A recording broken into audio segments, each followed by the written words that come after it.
behalf of GFAN Africa and the African Civil Society Forum on Health, or CiSPHA. Welcome to this briefing about the 9th Tokyo International Conference on African Development, or TICAD 9. Today's session will be 1 hour, and we will be recording for our colleagues who are not able to make it today, and we will be sharing the link online. And if you have any questions or comments throughout the session, please feel free to add to the chat box so that we can address it during our brief Q&A session or following this briefing session.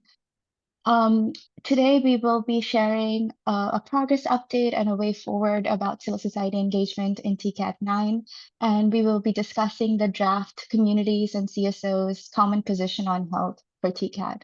We would love to hear from you about these messages, both on today's session and over email through the GFAN Africa and CiSPHA listservs, and we will be sharing those links in the chat box. So without further ado, we can get started. For our welcome remarks, it is my pleasure to invite Rosemary Mburu, who is the Executive Director of WACI Health, which hosts the CiSPHA network and co-hosts the GFAN Africa network. Rosemary, passing the mic to you. Yeah, thank you so much, Kathy, and good morning, good afternoon, colleagues. I hope you can hear me. Is it okay, Kathy? Awesome. So welcome to this conversation. We are honored to have this gathering so we can reflect on the opportunity that as communities and civil society we have with the upcoming Tokyo International Conference on Africa's Development, which we call TICAD, and the upcoming TICAD is TICAD 9. And this is a major international conference focused on African development. So every 3 years, the African Union member states and the government of Japan co-organize this conference, also together with other international organizations. And the aim is to really foster a dialogue and a collaboration between Japan and African countries. And the idea is to address key development challenges, including health. But we also know that it is not something we take for granted, or it's not something given, that health has to be prioritized. And so as communities and civil society interested in global health, we often find that if our voice, if our organizing, if our engagement is not intentional, you could risk, not having health as visible, as amplified, and as prioritized. And so it is why we find it important for us to come together, to engage in the process, to understand how the process does engage, and to find what the key entry points are for us to engage. Also, as the Global Fund Advocates Network, GFAN Africa, we engage in this process also as a key mobilizing moment in support of the Global Fund resource mobilization agenda. And given that this year is a Global Fund replenishment year, the 8th replenishment of the Global Fund, TICAD process and the TICAD prioritization process is a key moment for us. The idea is to first of all appreciate that Japan is one of key donors of the Global Fund, and traditionally we have seen Japan's support for the Global Fund, and so we engage in this process also with that in mind, to ensure that we can continue to ensure that AIDS, TB, and malaria are visible, but also the broader health agenda and also the Global Fund. So this is the background that brings us here, and we look forward to having, updates and also identifying what the next steps are, what are the way forward, but also hearing questions that we might have as communities and civil society, as Global Fund advocates, as partners, and how we can collaborate and make sure that our objectives are visible in the lead up to the TICAD conference coming up later in Tokyo this year. So with that, I'll hand it over back to Kathy to help move and direct the program. Over to you, Kat. Thank you so much, Rosemary, for those welcome remarks and the context setting about TICAD 9. Next, I would like to invite Ms. Maungo Mooki, who is the Continental President for the Civic Commission for Africa, to share how African civil society is organizing in the lead up to the Yokohama and what's ahead in August. Without further ado, Madam President, on to you. Good day, everyone. I almost said good afternoon, forgetting for others it's morning and evening. Yes, as you all know, I'm Mooki, and I've been coordinating the lead up to TICAD 9, but I started this coordination some time back. So you'll find that my presentation, for example, is on the process itself, how it evolves. But I will then, in between, just highlight what we did for TICAD 9. So, and I feel there has to be a context as to why I'm the one talking about the coordination. This is because a Pan-African Civil Society Network was established in 2007, whose main objective was to be the voice of Africa's people and communities in international development arena by bringing African voices to all intercontinental corporations aimed at Africa's development, especially in the areas of official development aid, FDI trade negotiations, and other such frameworks. Advocating for stronger and mutually beneficial partnerships between governments, all Africa's non-state actors, development partners, for Africa's effective and sustainable development. So that's why I'm kind of like the voice behind the coordination. Next slide, please. So generally, the event will start with the government of Japan and other co-organizers, especially including the UN, the African Union Commission, World Bank, and others, coming together and determining the direction and setting the tone. MOFA Japan then communicates with Japanese civil society organizations through our colleagues, the process mostly led by Inabasan and his team, because civil society is seen as part of the process. Japanese civil society communicates with African civil society through CCFA. CCFA communicates with the rest of African CSOs through the affiliated board comprising of 6 members representing the 6 regions of Africa as recognized by the African Union Commission, and the thematic lead focal persons. The board and thematic lead persons then lead the coordination and the drafting. African CSOs through the thematic representatives, e.g. youth, women, economy, health. No, go back, please. Yes, climate change, etc. will then develop their positions. And you will find that, for instance, the health lead for Africa is Rosemary and her team through GFAN, CiSPHA, WACI. They are the ones that will, for instance, develop the health position with their colleagues and counterparts and affiliates. And then once that the health sector has developed that position paper, then it will be sent to CCFA Botswana, who's now currently the coordinator of the whole thing. So next slide, please. CCFA Botswana chapter, as the secretariat, will then take everybody's paper and consolidate it, merge it, edit it properly, and then send it back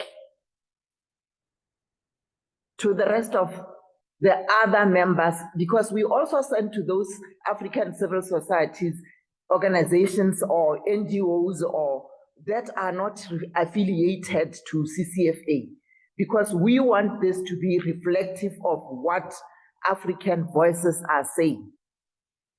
Then CCFA chairperson, as Africa's civil society focal person for TICAD, shares the final Africa CSO position paper with our Japanese colleagues, which is what we did.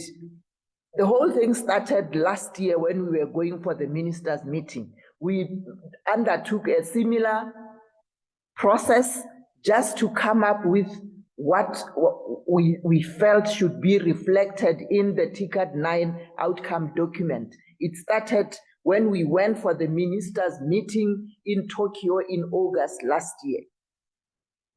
Then the Japanese counterparts input their position on the African CSO position paper to come up with one single African and Japanese CSO paper, which is what we are currently now finalizing, because we are getting inputs from everybody prior to our travel to attend the summit. And from the position paper also, you find that we also would be having side events. We've registered for a side event on SDGs and side event on health, and whatever the discussions are going to be informed from the inputs from the position paper. And then, sorry. Okay, so what works? What works? Next slide, please. Why we keep doing it is because the key words are collaboration, coordination, partnerships. We have a very good working relationship with our Japanese counterparts. They are the glue that links us with the TICAD co-organizers and all TICAD processes. We have a highly committed, active, well-educated, and professional African CSO members. Input to the position paper always well-researched and reflective of African realities. Africa CSO input and wants from the TICAD process also very current and realistic, ensuring the voices of the voiceless is taken to the TICAD process. Seeing some of our asks reflected in the final TICAD outcome document, we've seen that in the past, especially when it comes to issues around health. So that is what gives us the power to keep going on, even when there are challenges. Next slide, please. Challenges, which I've already mentioned. Next slide. This is without challenges. I mean, we keep doing it despite the fact that we feel there's a need for the core organizers to maintain the original architecture of the TICAD, especially the multi-stakeholder process that we feel is waning away, and the TICAD follow-up processes that were held at African countries. We saw this as TICAD taking, or the core organizers taking the process to the people that the process is meant to benefit. So doing away with the follow-up meetings that were held at African countries is now taking away, literally just removing the process from the people that is supposed to support. Also, CCFA's coordination with no resource support of any form. Our view is that someone has to fund the good work that CCFA has been doing since 2008 to promote the TICAD process. And coordinating a network of over 100 civil society, country and regional network organizations. It's a mammoth task. It needs good coordination because it's not everybody who will respond when we need them to respond. The challenge is that Africa is vast, and we are coordinating over, I would say, over 500,000 people or organizations. So it's not easy, which is why we feel there has to be some support. And we also feel the burden of supporting the work of CCFA to our Japan should not be left to our Japanese civil society colleagues, because themselves too, they lack resources. So we see this as a challenge. We could be doing more, we could be doing better, but these challenges hinder that. Next and final slide, please. Final slide.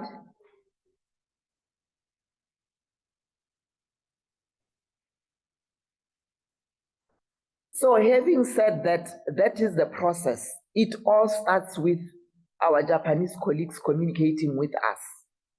And if they don't, we don't come to know of what is happening.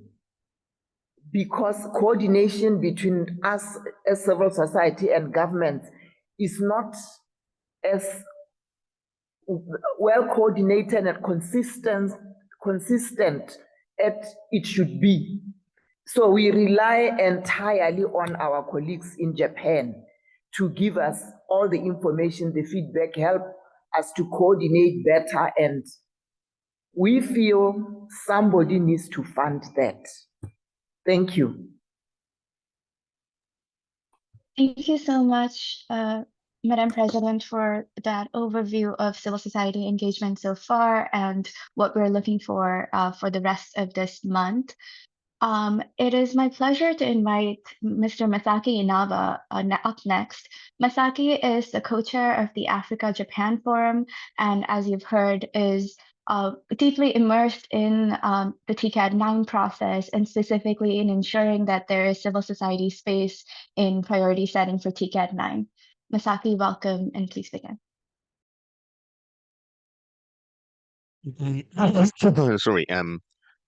Thank you very much. My name is Masaki Inaba. Thank you very much, Kathy, and thank you very much, Maungo, and also thank you very much, Rosemary and the WACI Health colleagues, to invite me to explain about the TICAD. My slide is about the we have only 21 days for TICAD 9, and TICAD 9 will start from the August 20, and it has the 3 days. So we have now 21 days for TICAD 9, so that how can we do to maximize our impact for advocacy? So this is my topic to talk. So I will go to the next slide. Yeah, we have 3 weeks for TICAD, or 21 days. And how can we utilize the opportunity? I will give you some basics of TICAD. Firstly, the date is August 20 to 22. It's a 3 days conference. And also the venue is a Pacifico Yokohama, a kind of big conference hall, a big conference center. It is in Yokohama City. Yokohama City is a kind of big port city at the south of Tokyo, and 30 kilometers south from Tokyo. And we can very much easily go to Yokohama by 30 minutes drive by the train. I'll wait for a moment. So why TICAD is important for civil society advocacy for health. And finally, and firstly, on health finance, everybody are interested in the how to make a finance in the current very severe situation that that the US quoted its ODA, almost all ODAs, and it will start again, maybe in the next fiscal year, but also the design will be very different from the past. And also other major donors like France and those or UK or Germany, they all decided to cut the ODA. and invest more money for the military or so. So currently the health finance is a kind of very much crisis, as you know, and especially HIV/AIDS, TB, malaria financing is that a kind of very awful, scary situation in especially in the global south countries. So we need to get sufficient significant money, make a significant money for global fund from Japan, and Japan has not yet announced how they will do the how will they how say the um increase or reduce its ODA scale. So anyway, we need to request the bigger pledge for the global fund in the opportunity of TICAD. And secondly, the health policy issues. Japan is one of the rule makers of the global health policy. For example, you know that Japan is one of the founding father of the global fund with the US. And also, it is a strong advocate of UHC, with, for example, France or EU or Thailand and Brazil and these kind of countries. So Japan has significant influence on the global health policies. So, so this TICAD will be very good opportunity to advocate and the influence from civil society voices and to a kind of global health policy arena. So this is the second one. The third one, the almost all it is very important. It is a kind of TICAD characteristic. Almost all stakeholders are together in one place, Pacifico, Yokohama. Many African heads of states, maybe 30 heads of states or so, and also, it is very much a good point that how say the United Nations and international organizations such as Global Fund, these kind of the international organizations will be also in the same place, invited by Japanese government and co-organizers. It is different from, for example, Korea Africa Forum, or for example, FOCAC, Forum of the China Africa Corporation. This kind of the Africa and the big countries summit, they are all bilateral summit, and not so many international organizations will come. So TICAD is different. TICAD is a kind of multilateral structure, and it is hosted by the Japanese government, African Union Commission, UNDP, and the UN OSA, and also the World Bank. So it is a multilateral arena of policy making on African development. So that most of the international organizations, including health organizations like Stop TB Partnership, Low Back Malaria, and these kind of organizations are also in the same place. So this is very much important. And also regional organizations like African Union and also that the REX will be in the same place so that we can be together and we can advocate for these kind of all of the stakeholders so that it is very much an important point. And also, it is comparatively open to civil society. Civil society advocates can attend the plenary sessions, opening and closing sessions, and host, and also that we can host the thematic events. It is also a kind of different point that, for example, Korea Africa Summit in how say the I forgot when it was, but on Korea Africa Summit itself, civil society was not able to participate. And also, for example, FOCAC, there was for example, people to people summit or something, maybe 2 or 3 months before FOCAC. But FOCAC itself, civil society cannot participate. So differently, civil society can participate in TICAD. It is very much important point. So that we can advocate for the government of Japan and JICA, JETRO also, a kind of Japan agencies. And with collaboration with the African governments and also African Union Commission, and also collaboration with the Global Fund Secretariat. And also we can advertise our agendas by hosting thematic events. So this is the good point of TICAD. So who will be there and what will happen? So who will be there? And as the chair Maungo explained, there is the CCFA delegation funded by MOFA UNDP or recognized by MOFA. So that we have Maungo as a chair, and we have Fritzm from WACI Health, representing the health civil society organizations, and also other members, other 5 or 6 members working on development issues, development finance, debt, conflicts, climate change, disability. So these kind of the people, representatives of the African civil society will be there as a kind of the CCFA delegation. So it is very much important point. And other invitees and self-funded participants, there are many other civil society participants who are invited by Japanese organizations or international organizations, or self-funded participants will be there. And of course, that the ID registration for TICAD is needed. Recently, I came to know that Olivier will participate in TICAD as a kind of delegation of the African Parliamentarian League for on malaria issues, so that we can work together. And also some advocates working on the neglected tropical diseases, MCDs, R&D. And these kind of advocates will also come, invited by, for example, Nagasaki University or some other organizations. And also, of course, that the partner organizations will be there. For example, Global Fund, Peter Sands will come, and also Diane Stewart, and these kind of people will come. And also Unique to Aid, Stop Tea Partnership, and Luchika will come also. And also we have the Friends Japan, Friends of the Global Fund Japan, and also Malaria No More Japan. These kind of organizations will be there with us. And what will happen? First day, in the first session, it is the opening session, and there is the opening speech of the Japanese Prime Minister. And in this Prime Minister's speech, there will be a series of pledges will be announced.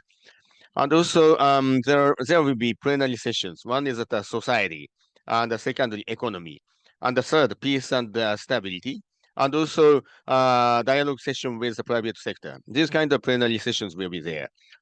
And the structure of this plenary session is that firstly, the short keynote speeches from the co-organizers and also experts. And after that, the speeches of the heads of African states and or international organizations will be there. So this plenary session will be very important. And thirdly, thematic events. There will be 100 thematic events in the exhibition hall D. It is the next building of the conference center. It is hosted by multiple organizations, including civil society organizations. And also, finally, in the closing session, the outcome documents will be approved. And they are Yokohama Declaration and also Yokohama Action Plan also. An important issue is that, the government of Japan's pledge for the Global Fund will be postponed, not will be made in the opportunity of TICAD. It will be by G20 in November.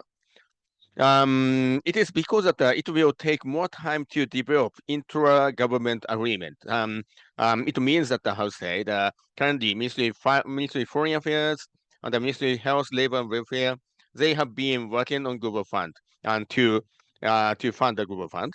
And there should be a kind of agreement between these kind of two ministries and the approval of the Ministry of Finance. So it will take more time, to make a decision on how much money Japan will pledge for the Global Fund replenishment and the S replenishment. So it will take time. So that it is a good thing that because that we can utilize the opportunity of TICAD 9 for further advocacy. Finally, as I mentioned, the official program of TICAD, the opening session will be there. Society, economy, peace and stability session will be there. Dialogue with private sector will be there. And the closing session will be there. So unfortunately, these kind of sessions will be occupied by the speeches of the heads of African states. And so that it is a little difficult for civil society to get the speaking slot. Of course, that we will try as much as possible to negotiate with the co-organizers and to to let civil society representatives speak officially in these kind of the sessions, but somewhat it is a little difficult. So one issue is that how to say advocate some key African governments delegation to raise HIV, TB, malaria, and UHC in their speeches, and it will be more effective.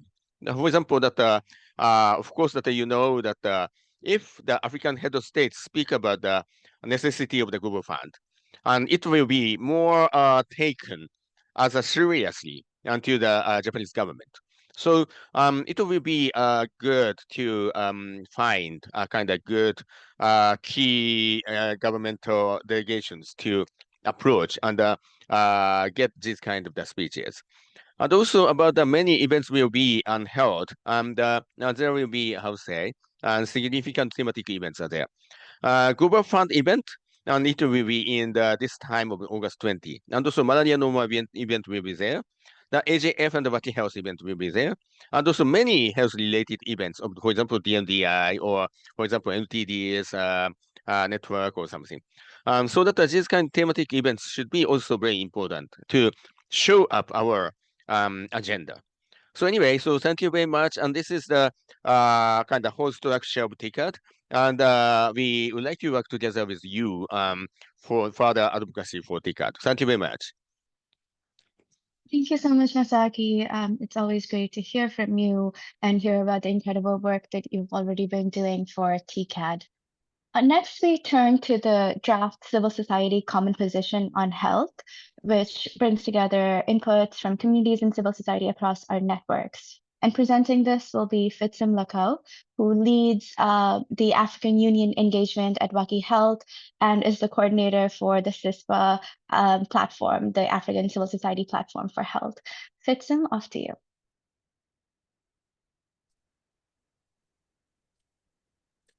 Thank you very much, Karti. Checking if my screen is visible for all. The screen, yes, now it is the slide. Okay. Perfect. Thank you very much. I would like to appreciate the previous speakers, Rosemary, Madam President of CCFL, presentation on the overall engagement of civil society and also TICAD. So I would like also to share with you some of the developments that we have with regards to the African Civil Society Common Position on Health on TICAD 9. So it was more of a collaborative effort that started last year. We had the TICAD ministerial meeting last year, so it's more of a continuation of that engagement. And we want also to present this to the wider civil society, and it will form, as Madam President mentioned earlier, as the part of the health recommendation on the overall CSPHA recommendations. Before that, I would like to shed light on some of the background or the landscape which Africa is facing when it comes to challenges. So we are facing some shifting demographics on the continent, which is characterized by more of a rapidly evolving and with a combination of population increase and also a growing aged population, which is now also posing a significant challenge to Africa's healthcare system. Karti, am I delayed in a way, or is it good on your side? There is a bit of a lag with your audio. Okay, I hope that improves. The other challenge that we're facing is mortality trends. Africa is a home for more than 17% of the global population. We account for more than 24% of our world disease burden. However, we receive just 1% of global health spending, which is a very significant challenge. And given the current funding climate, which is even more severe than ever. And also Africa faces unbalanced burden of disease, by which we still have 50% of the global under 5 mortality is still in Africa. 70% of people living with HIV are also in Africa, and more than half of the continent's population still lack for basic access to health services. Also, health spending is another challenge. Also, very much referring to the Continental African Union Agenda 2063, which aspiration one reads that we need a prosperous Africa based on inclusive growth and sustainable development, and also citizens are healthy, well-nourished, and have long lifespans.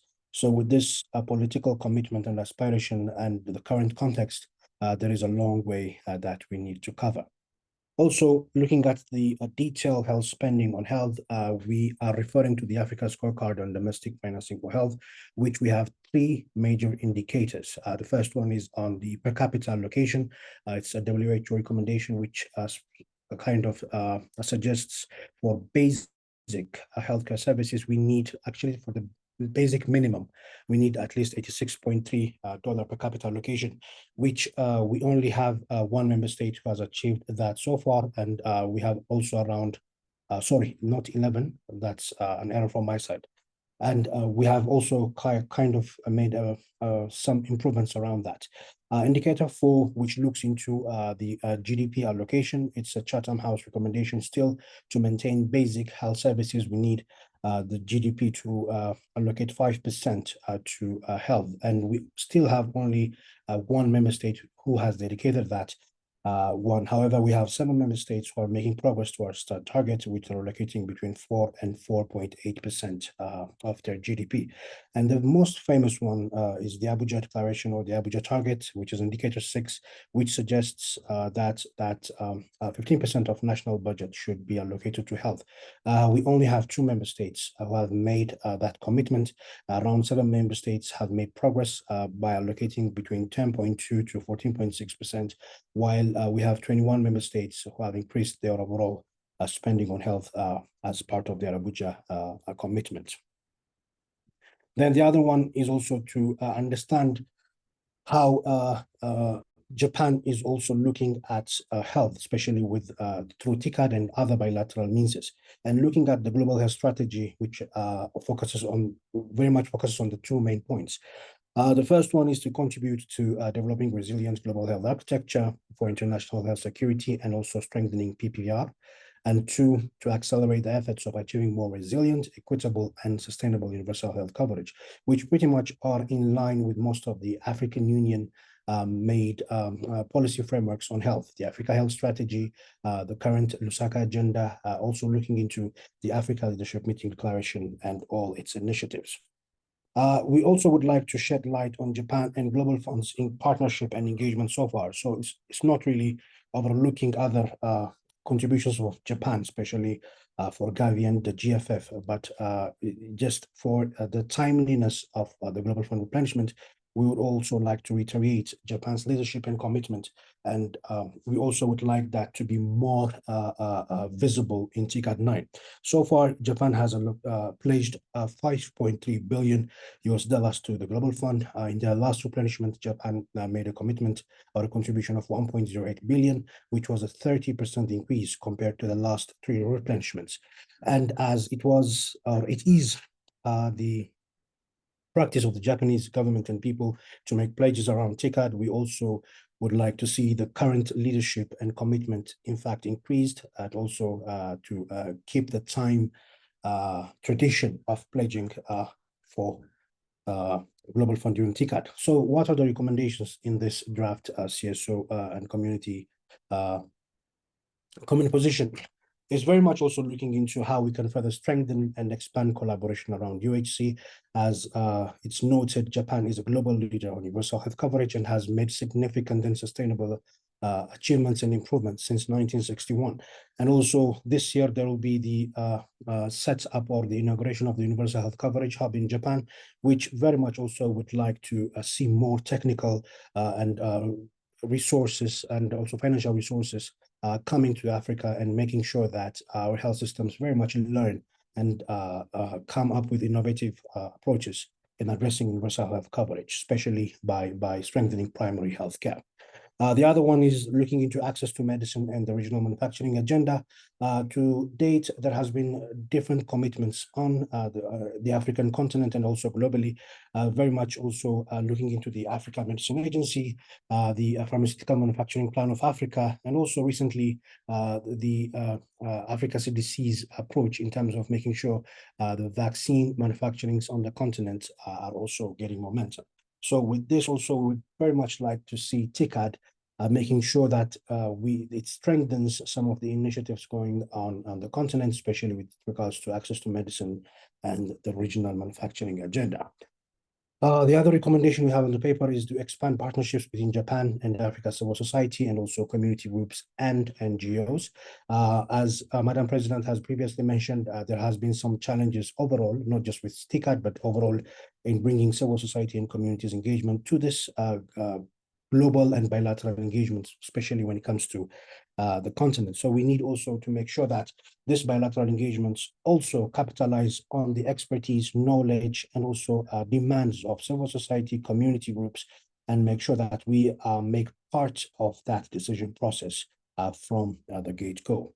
The other one is to support initiatives like the new Public Health Order of Africa, the Africa Medicine Agency, the Africa Leadership Meeting Declaration, and all its initiatives, and also to make sure that health financing is very much especially prioritized in supporting pathway for Africa's universal health coverage. The other recommendation is also to make sure that we ensure that investments are very much also a part of the TICAD process in capacity building, training of healthcare workers, and very much also providing the needed support to strengthen our primary healthcare as a means or as a vehicle to achieve universal health coverage. Also, we need to maintain leadership and increased pledge towards the upcoming Global Fund replenishment. Global Fund and Japan has very much enjoyed a partnership in the last 20 years, and we very much also expect this to be more strengthened and reflected, even to be a guide to other Africa and other global partners or global countries' engagements. The other one is to support the implementation of the Lusaka agenda. As you know, the Lusaka agenda is more of a global agenda, but very much looks into how we can provide see a paradigm shift, especially on domestic resource mobilization, making sure that global health institutions are also very much addressing challenges in a coherent manner. At the same time, also making sure that it should not be used for a retreat from international solidarity and multilateral principles. And some even put it as some are using it as a code word for retreat from international partnerships. So ODA will definitely be very much important in addressing the challenges that we see and also strengthening the Lusaka agenda implementation in Africa. And we have also provided some civil society recommendations to the Lusaka agenda, which you see just below the point. And it's called the Civil Society Priority Paper for making the Lusaka agenda successful, which we will share with you after the call.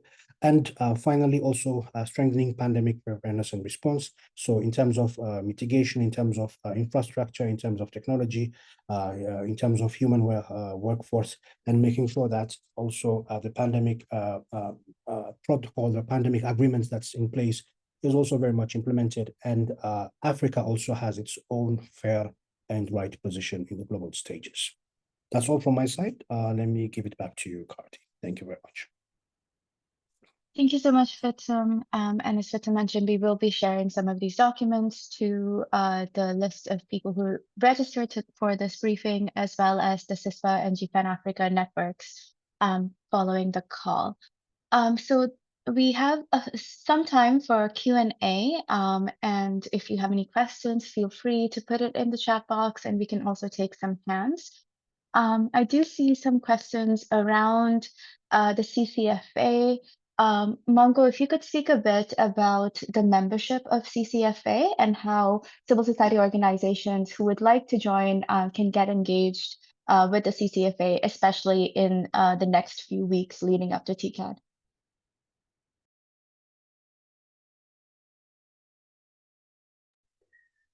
Thank you very much, Yeah. Usually what happens is that those that want to join, for example, I want to believe that some CCFA, they should just either email me or email who's already in the CCFA system, and then we will send them the forms to fill for them to become members. Otherwise, there's no other way because we are scattered all over. So you come, for instance, if you are in the health sector, you need to come through FITSU because he's the one who's leading the health thematic sector. Or if you are in the economy sector, you can, if you came through FITSUM, you send everything to FITSUM, he will coordinate everything. Or if you are in Kenya, you can either see the Kenya SDG forum or send directly to my email, and then I'll get the team here to do the necessary. And my email is the one that you should use will be MTN, then AMS is mtyams at gmail.com, mtnyams at gmail.com. I'll just put it on the chat. So you can either send to FITSUM or send to me or send to even Rosemary. She will know where to forward it. But I think it's best to just send to me. Thank you so much, Maungo. And just flagging that we also put the links to join the CiSPHA network as well as the GFAN Africa network in the chat box, and we'll continue to do so. And you can also reach out directly to FITSUM, and we'll share his email address on the chat box as well. Any other questions? FITSUM, I see one, perhaps I can direct it to you. How do we intend to influence the Africa Union Commission and the African government reps to advocate for health financing at TICAD 9? Thank you very much, Karti, for that question. So that process is an ongoing process, which we have already started. And also through TICAD, it's going to be even more strengthened moving forward. So there are different vehicles that we are still doing that. One is through the Lusaka agenda, which domestic resource and health financing is one of the major components of. So we have 5 shifts that we want to attain through the Lusaka agenda, and one of it is resilient health financing, which looks into domestic resource mobilization. So it's also a commitment that is very much now being spearheaded by Africa CDC and WHO Afro. And a few months back, actually, we had a technical consultation with Africa CDC to see how we can further contribute to the 10 indicators that have been set for the implementation of the Lusaka agenda, and domestic resource and health financing was a major interest of civil society, development partners, and also African Union heads of states.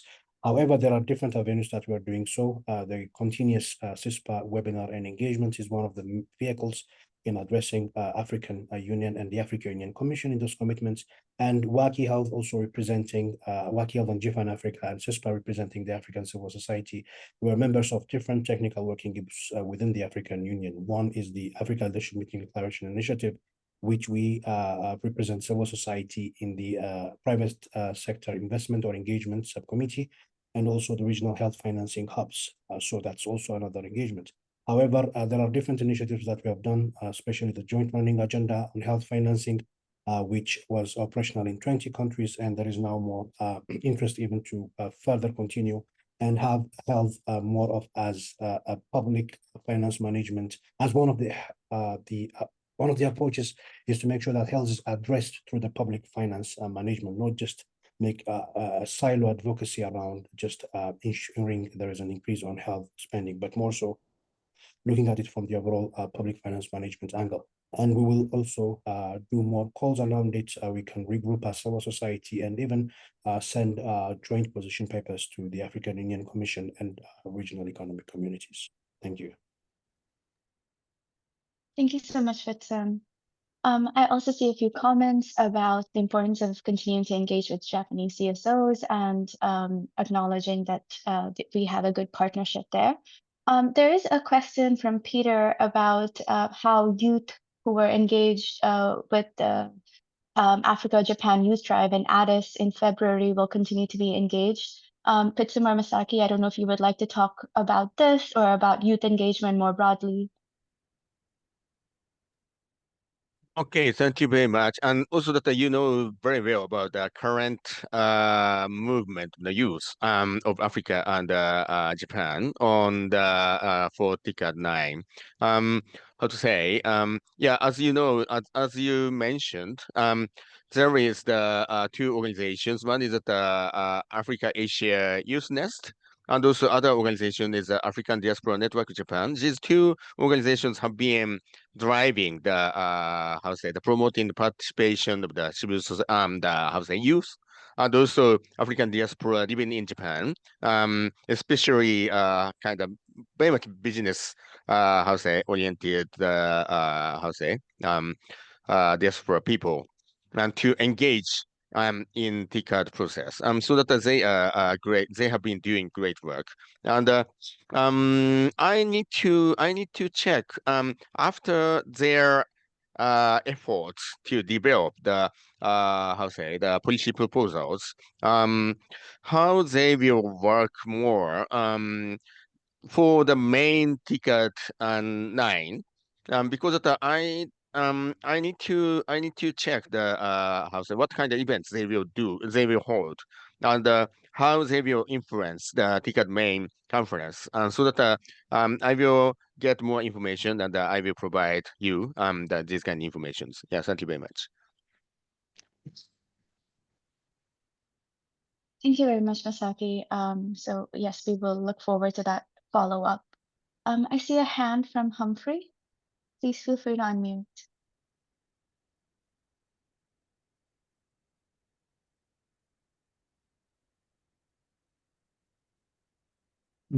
Yeah, good afternoon and greeting. This is Humphrey from Zambia, Civil Society Health Partnership. I'm just trying to inquire in terms of collaboration and coordination of NGO CSOs. At what level are you going to engage the countries or at the national level? Because we have umbrella networks, like here in Zambia, civil society is the lead umbrella organization in health. So we're trying to inquire if there can be some modalities of participation as a coordinating body. I submit. Thank you. Thank you, Humphrey. Fitzum, can I pass Thank that you, to Chair. you?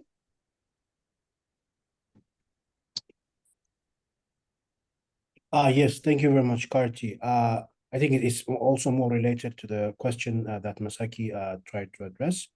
I think we have these platforms that we can use. For example, we have the Civic Commission for Africa for broader engagements that will look also into youth empowerment, youth engagement, education, peace and security and such. And when it comes to health, it's going to be the African Civil Society Platform for Health. We have also other networks like GFAN Africa that we are very much capitalizing on with engagements. So it's the engagement is not just one way. We engage civil society, we engage also regional economic communities, the African Union Commission, and sometimes also member states. And what we try to majorly do is make sure that there is a platform for communication, two-way communication, whereby we understand the policy frameworks, the approaches that the governments and this continental organizations are taking, and at the same time also to reflect back the civil society opinion, perspectives, and experiences back to these institutions. So within that, that's how we've been managing, also coming up with different position papers. So making inputs, making recommendations, and also trying to ensure how that is also being implemented in the way forward. So in one of the documents, we will be sharing the civil society priority paper on the Lusaka agenda, which will also give civil society a broader understanding of the Lusaka agenda itself, one. And in addition, to see also how civil societies are also very much coordinated in that space in addressing some of the challenges we see. So yes, such platforms very much are important in bringing civil society closer, having a common understanding, having a common goal, and also trying to address these issues. Yes, the issues might very much be different in the different contexts, economic, socioeconomic issues, our income levels and such. However, as civil society, I believe we stand for equity, we stand for human rights, and also solidarity in terms of bringing this civil society agenda to the regional space and the global space. So we very much encourage you to be part of this convenings, to be part of these groups. You have the right to present your opinion, your ideas, and we'll see how we can shape it moving forward. Thank you for that question, Humphrey. Thank you so much, Fitzum. And while we have you here at the spotlight, I wonder if you could take a few minutes to continue this and talk about the way forward and any final remarks you have for this engagement.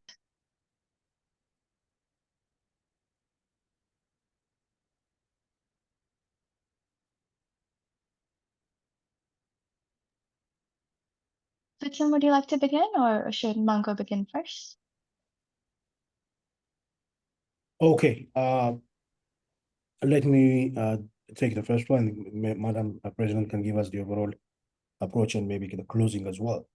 So yes, our approach, definitely, we will be making this paper available for everyone. So you can also disseminate it to your respective constituencies, and make sure that we will also disseminate this paper during TICAD 9. There are a number of side events that we are part of, and also there are 2 side events which we are also co-hosting with the Africa-Japan Forum during TICAD 9. So this policy recommendation, as the Africa-Japan Forum CCFA convened policy documents will be presented, and we will make sure that we capitalize on these moments in bringing the perspectives, opinions of civil society to those tables, and very much also echoing what Madam President has previously mentioned in supporting the coordinated approach of civil society. Moving forward, as coming from the health constituency, we would like to see TICAD making a very good room for the upcoming Global Fund replenishment, which is based on the investment case which has been launched already. We also would like to see Japan's leadership and Africa's engagement in the G20, which is also very much important, and there are number of set priorities by the African Union, which looks into nutrition, regional manufacturing agenda, and also vaccine manufacturing and health system strengthening as well. And we also very much support and applaud South Africa's leadership in the G20, and will very much also try to echo this as civil society common approaches and positions in those spaces. Bilaterally, we will also try to link with our country colleagues to see how we can even further engage with Japanese embassies at country level, with the support of also our colleague Masaki Inaba, which we will also be very much looking forward in terms of making sure that engagement is also sustainable after TICAD 9. Thank you. Thank you so much, Fitzum. Passing it to you, Ms. Maungo Mooki, for final remarks and reflections. Thank you very much. My final remarks are to thank everybody who's here, especially the team from GFAN, CiSPHA,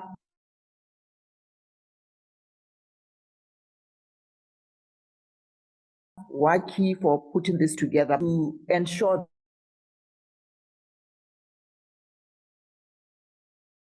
that we amplify our voices, amplifying the health position paper. It means amplifying everything that is contained in the consolidated civil society position paper.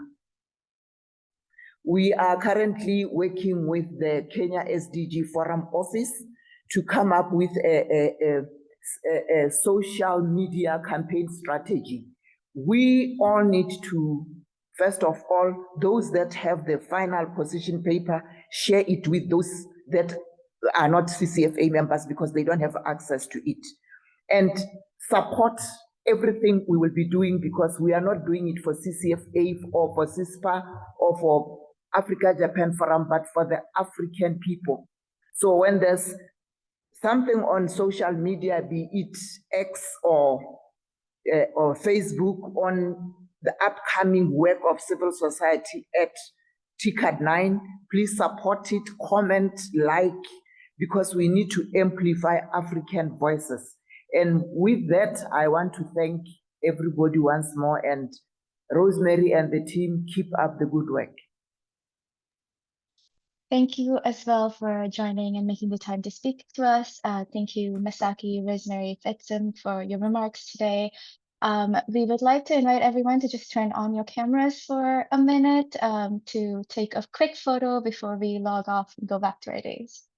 Thank you all for joining.